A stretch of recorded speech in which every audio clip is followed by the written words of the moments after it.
Kumusta kayong lahat mga ka-farmboy? Ako nga pala si Doc Benz, isang lisensyadong veterinary sa Pilipinas at kasalukuyan nagtatrabaho bilang isang simpleng swine production technician dito sa Canada. At tulad din sa mga milyong-milyong OFW sa buong mundo, pansamantala kong iniwan ang aking mga mahal sa buhay at ang aking pagiging veterinary sa Pilipinas sa pag-asang mabigyan ko ng magandang kinabukasan ng aking pamilya. Ang Canada ay isa sa mga bansang may pinaka-progresibong agrikultura, lalong-lalo na sa pagdating sa industriya ng pagbababuyan. Kaya naman mas pinili kong magtrabaho dito sa bansang ito para aktual kong matutunan ang mga kasanayan, mga teknolohiya at mga makabagong pamamaraan sa pag-aalaga ng baboy. Sa page na ito ay kinagagala kong ibahagi sa inyo lahat ng kaalaman at karanasan na aking babaunin pag-uwi ko ng Pilipinas.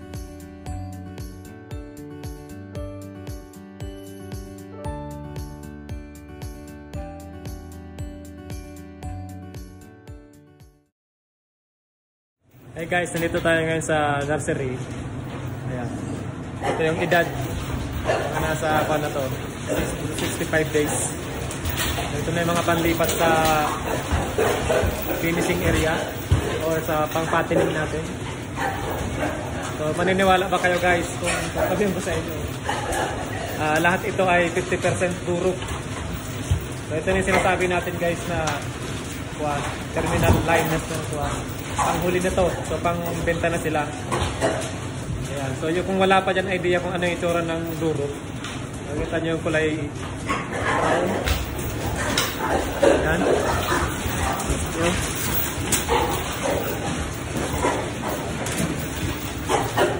Ayan yung kwan guys, durok na durok yan.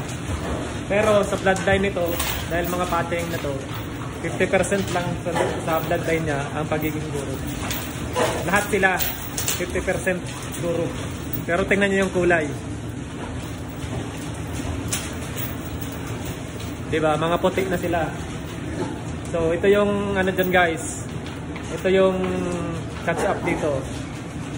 Kasi nga diba 50% yung bloodline nila na durog. So dapat mas madami dapat dito kulay red or brown color niya. Pero sa dito kasi sa matagal ng pag-aaral nila na ang lumalabas talaga during terminal breeding, lumalabas talaga yung kulay ng landrace at large white. Kaya mga puti sila. So ang isang catch up nga nito, pagdating kasi sa market, mas acceptable sa consumer yung white. Okay. Dito sa pag-discriminate sa colored pigs, pero ganun talaga yung preference ng consumer, mas gusto nila yung white. So dito sa Canada kasi, ang ginagawa nila dito, hindi nila binebenta o sinasama sa market yung balat ng baboy. So kaya yung mga nandito sa Canada, mapapansin nyo dyan sa Walmart kung saan ang mga binebenta ng karne, walang balat ng baboy. Tinatanggal nila yon, hinihilap nila yon, tapos sinesend nila yon somewhere sa ang alam ko China. Kasi sa China, yun, kinukonsume nila yung balat ng baboy. Pero dito sa Canada, yung mga Canadian, hindi sila kumakain ng balat ng baboy. So, pero dyan sa atin, kasi sa Pilipinas, sa Asia, kinakain natin yung balat. So, mas mataas pa rin yung preference pagdating sa white color ng balat. Okay? So, kaya ang ginagamit nilang sa durog, dahil nga hindi siya masyadong lumalabas sa kulay. So, makikita nyo yan, yan. Galing din sa durog yan. Diba? Kung titignan nyo kung ilang percent yung lumalabas sa isang grupo na to. Yan. Halos nasa kulang-kulang 1 or 2% lang ang may kulay. Pero lahat yan guys, 50% ng dugo nila is durog. Yan. So dun sa nagtatanong kung paano malalaman kung yung mabibilin yung F1 ay hindi na pure or baka market hogs na or patiner na. So ito guys, nakita niyo yung mga kulay na yan. Naka-encounter kayo ng ganyan, questionin nyo na yung purity niya. Ayan, nakita nyo, parang puti pero brownish yung balahibo. Ayan, merong mga kulay, may mga spot ng brown. Tapos meron na silang shade of brown or red color. Ayan. So ayan, nakikita nyo. Yung kulay na yan. Ano na yan? May spot na yan. So kung bibili kayo guys ng F1, let's say F1 ng Landrace at large white, parehong white breeds yun. So pag binintahan kayo ng ganon or bumili kayo kung saan man, may nakita kayong kahit napakaliit na dot na kulay, brown man yan or itim, questionin nyo na hindi na yan F1, may halo ng ibang lahi yan. Ayan o, tingnan nyo, durok. Ayan. Manipis ang taba. Nakita nyo na ang laman. Oh. Nakakatawang durok yan. Maghintay ka pa ng another 2 months, kitang-kita mo na yung pagka-obvious ng katawan ng durok yan.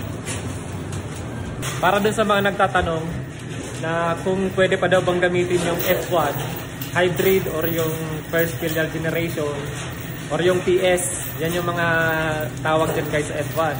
Pwede pa daw ba gamitin yung F1 sa pag-produce ng another breeder?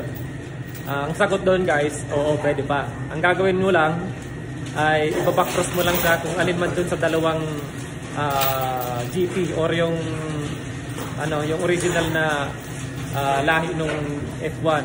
Let's say yung pinag-cross ay Landrace at large white. So ang resulta nun ay F1. So ang gagawin mo lang, ibabackcross mo lang guys yung offspring or yung anak nun dun sa isa dun sa dalawa. Halimbawa, yung anak nila, lalahian mo ulit ng pure line na Landrace or large white.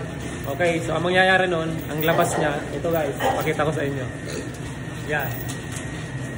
So itong mga to, na-separate na sila. Naghalo-halo na mga kwanto, mga breeder na to. Ito yung mga guild, namin, in-house guild production dito.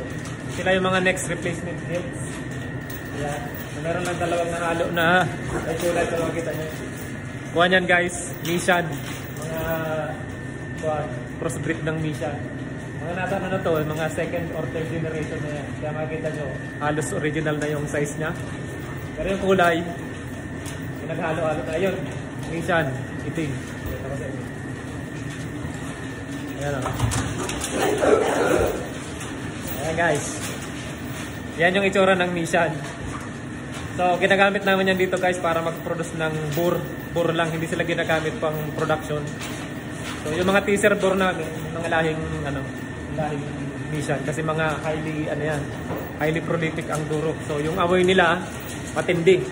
Pag ginamit mo sila as teaser bur, the best.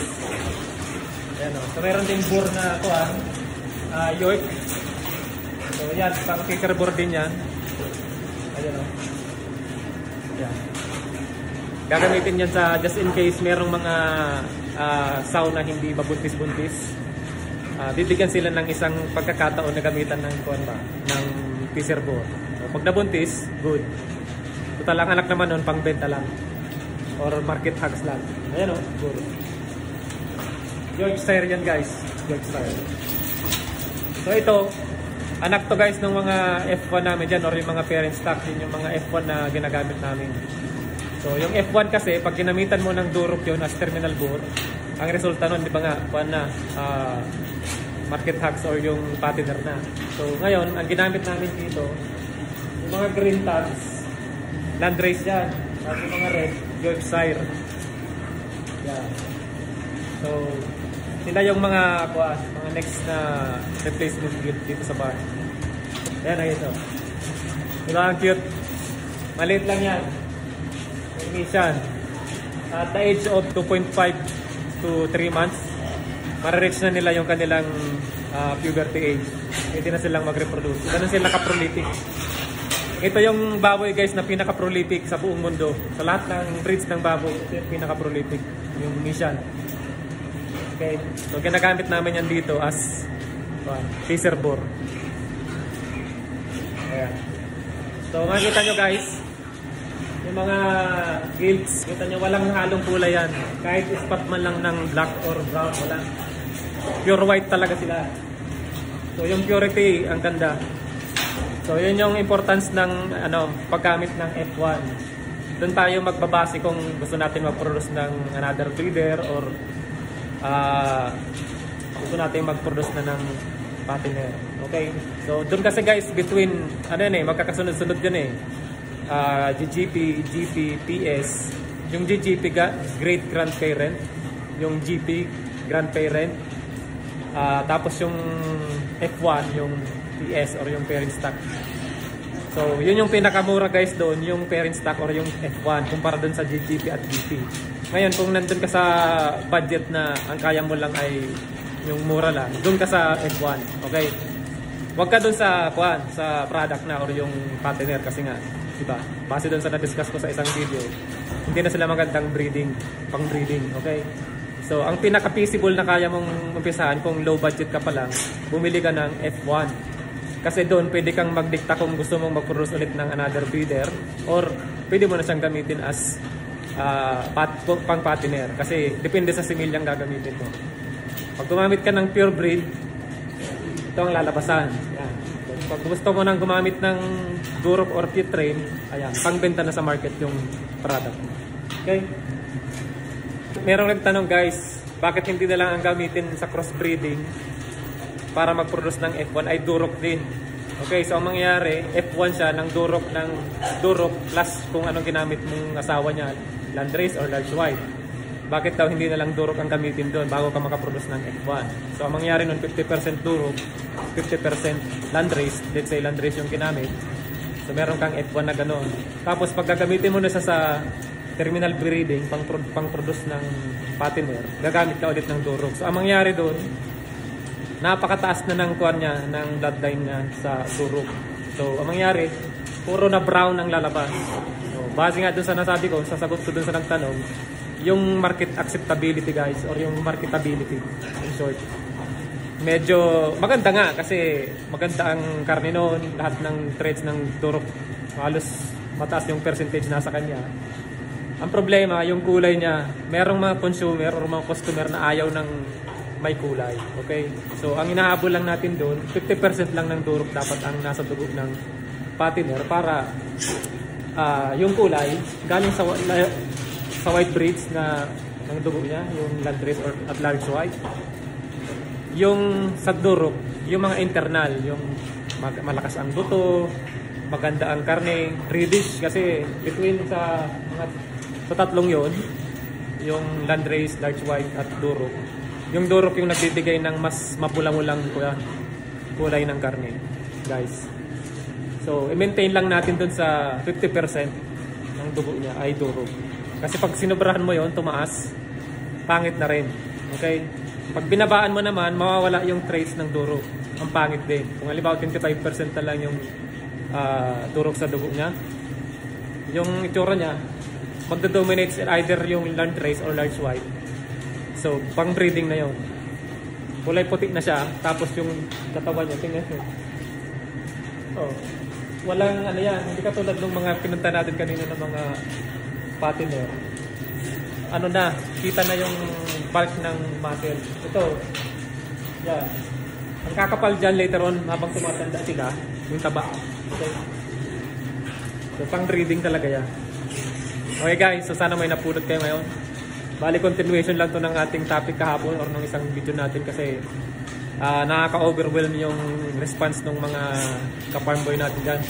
Nakakahulugan lang talagang marami pa ang may kakulangan sa pagdating ng kaalaman sa pagpapabuyan. Kahit yung basics lang ng genetics or breeding. Yun yung pinaka-importante guys. Okay? Para dun sa mga ka-farm boy natin na na-agitate na akala nila kinakampihan ko yung mga buyer na mangbarat. Hindi. Okay? Lilinawin lang natin guys. Yung video na to ay para magbigay ng informasyon, kaalaman para ma-improve natin yung quality ng mga baboy natin na binebenta. At nang sa ganun, matatanggalan natin ng rason yung mga buyer para baratin yung presyo ng baboy natin. Okay? So, yun yung natin pinaka dapat tutukan sa ngayon.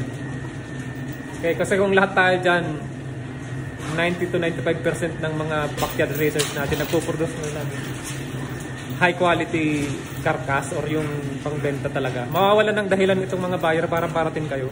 Okay? Saka gaganda yung quality ng mga baboy natin. Okay guys, so hanggang dyan lang muna. And see you on the next video. Okay?